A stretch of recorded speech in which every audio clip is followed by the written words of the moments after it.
আপনি কি জানেন 270 মিটার দূরত্বে কোয়ান্টাম টেলিপোর্টেশন পসিবল হয়েছে? এটা অনেক বড় একটা নিউজ এবং পসিবিলিটিস। আপনি জানলে অবাক হয়ে যাবেন। আচ্ছা, আজকে আমরা আপনাদের একদম সহজ ভাষায় বিষয়টা বুঝিয়ে বলবো এটা আসলে কিভাবে পসিবল হয়েছে। তার আগে চলুন একটু জানি যে কোয়ান্টাম টেলিপোর্টেশন আসলে কি। একটু ভাবুন, আপনি ঢাকায় বসে আছেন আর আপনার হাতে থাকা কোনো জিনিসের অবস্থা বা ডেটা হঠাৎ করে চট্টগ্রামের আরেকটা জিনিসের মধ্যে চলে গেল। শুনতে একদম সাইফাই মনে হচ্ছে, তাই না? আমরা সচরাচর কোনো সাইফাই সিনেমায় দেখে থাকি যে মানুষ এক জায়গা থেকে ইনভিজিবল হয়ে আরেক জায়গায় চলে যাচ্ছে। যেমন মার্ভেলে Doctor Strange magic circle create করে কাইন্ড অফ টেলিপোর্টেশনের মাধ্যমে এক জায়গা থেকে আরেক জায়গায় টেলিপোর্ট হয় আর কি। কিন্তু বাস্তব বিজ্ঞানের টেলিপোর্টেশনটা কিন্তু আসলে এমন না। এখানে আসলে মানুষ যায় না, কোনো ম্যাটারও যায় না। একটা চেয়ার, একটা ফোন, একটা মানুষ, কেউ হঠাৎ করে টেলিপোর্ট হয়ে অন্য জায়গায় হাজির আসলে হয় না। তাহলে চাইটা আসলে কি? যেটা যায় সেটা হলো ডেটা। বাট সেটা টিপিক্যাল কোনো ডেটা না, অ্যাকচুয়ালি এটা হলো কোয়ান্টাম ডেটা। এখানে মূল জিনিসটা হচ্ছে যে একটা পার্টিকেলের এক্স্যাক্ট কোয়ান্টাম স্টেট বা অবস্থা অন্য পার্টিকেলের মধ্যে ট্রান্সফার করা। মানে আসল পার্টিকেলটা এক জায়গায় থাকলেও তার কোয়ান্টাম ইনফরমেশন অন্য পার্টিকেলের মধ্যে তৈরি হয়ে যায়। তো এখানে ডেটা বলতে আমরা নর্মালি ফাইল, ফটো, ভিডিও এসব বোঝাচ্ছি না।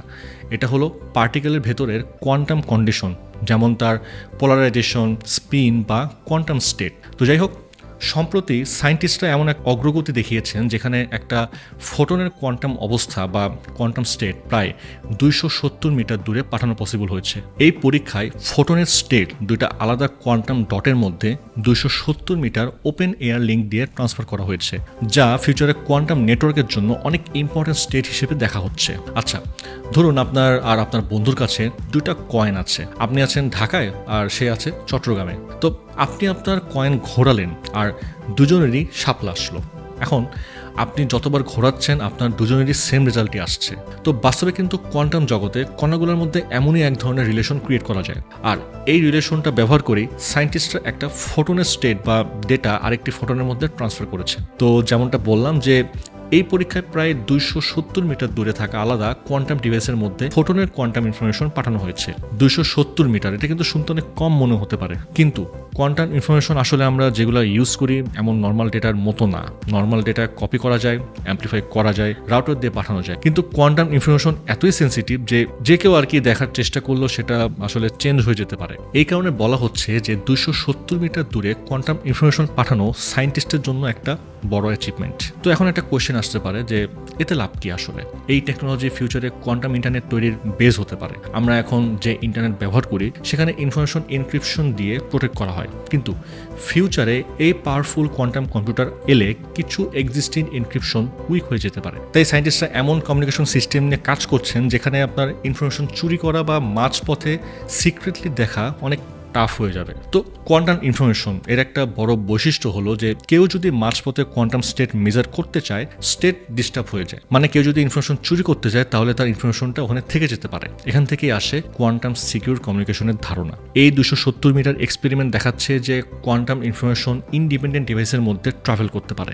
এই অ্যাচিভমেন্ট কোয়ান্টাম নেটওয়ার্কস এবং আল্ট্রা সিকিউর কমিউনিকেশনের দিকে কি স্টেপ হিসেবে দেখা হচ্ছে। তো banking, military communication, space research, quantum computer সব জায়গায় এই টেকনোলজি ভবিষ্যতে বড় ভূমিকা রাখতে পারে। তবে এটাও মনে রাখতে হবে যে এই টেকনোলজি এখনো এক্সপেরিমেন্টাল স্টেজে আছে। কাল থেকে কোয়ান্টাম ইন্টারনেট চালু হয়ে যাবে এমন কিন্তু না ব্যাপারটা। আর এখানে কিন্তু হিউম্যান টেলিপোর্টেশন নিয়ে কোনো কথা হচ্ছে না। এটা আসলে মানুষ না, কোনো ম্যাটারও না, এটা হলো ডেটা টেলিপোর্টেশন। আজকে সায়েন্টিস্টরা 270 মিটার দূরে ফোটনের কোয়ান্টাম স্টেট পাঠাতে পেরেছেন।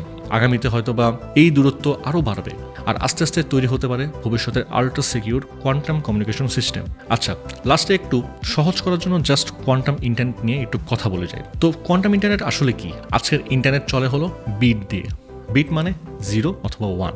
আপনার মেসেজ, ফটো, ভিডিও সবকিছু শেষ পর্যন্ত 0 আর 1 এর কম্বিনেশন। কিন্তু কোয়ান্টাম ইন্টারনেট কাজ করবে কিউবিট দিয়ে। কিউবিট শুধু 0 বা 1 না, এটা কোয়ান্টাম স্টেট ব্যবহার করে আরও কমপ্লেক্স ইনফরমেশন রিপ্রেজেন্ট করতে পারে। তো কোয়ান্টাম ইন্টারনেটের কাজ হবে quantum computer, quantum sensor, quantum device এসবকে কানেক্টেড করা। এটা কিন্তু ফিউচারে এমন কিছু সিস্টেম তৈরি করতে পারে যেখানে কমিউনিকেশন হবে আরও সিকিউর, কম্পিউটিং হবে আরও পাওয়ারফুল, আর সায়েন্টিস্ট রিসার্চ হবে আরও অ্যাডভান্সড। তো কোয়ান্টাম টেলিপোর্টেশন হলো এই কোয়ান্টাম ইন্টারনেটের জন্য এক ধরনের ইনফরমেশন ট্রান্সফার মেথড, মানে এক কোয়ান্টাম নোড থেকে আরেক কোয়ান্টাম নোডে স্টেট পাঠানোর একটা উপায়। তো যাই হোক, এই ছিল আমাদের আজকের ভিডিও। তো যদি ভিডিওটা ভালো লেগে থাকে তাহলে অবশ্যই ভিডিওটি শেয়ার করতে ভুলবেন না। আচ্ছা, যাওয়ার আগে আমরা আমার একটা ল্যাপটপ নিয়ে কথা বলে যাই, আর সেটা হচ্ছে কিবিটসের ল্যাপটপ, যেটা হচ্ছে জিপিইউ ল্যাপটপ আলফা N85MX।